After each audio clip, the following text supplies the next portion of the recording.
मादै इसोरा जेब्लायबो सैथोजों थाखायो। नङादां?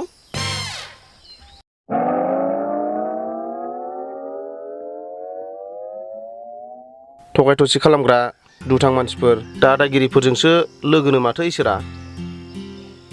जेसेबां सैथोजों सोलिग्रा खस्थ' मावनानै जाग्रा बिसोरजों लोगो गैयानोलै।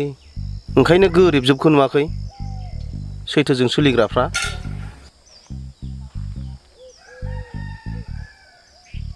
नै जाम्बा, नोंना इसोरखौ रायनाय जादों। दाबो इसोरा बबावबा लांगोना बबावबा खनायाव थानानै खोनासंगासिनो दं बियो। हामा बिदि होननो।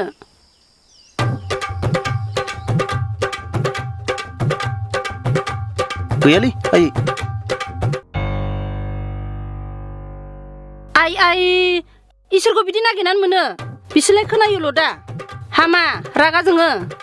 खोनाथोंलै, बोरैबा खोनानानै लाजिनानै जोंहाखौ माहाजोन खालामहरो खोमा। खिन्थु आं बांसिन मिथिनायाव ना इसोरा बे दुथामि दादागिरिफोरखौसो बांसिन माहाजोन खालामहरोनोलै आइ, मिथिबाय? ए जोंहा दुथामि थगायसुला ओंखायनोसो माहाजोन जादों आरोना? जानोबो हागौ, मा बिसास। थोद जाम्बा हामगौ। मा जाला माला बुंबाय थादों नोंलाय? हामा। थाखा फैसा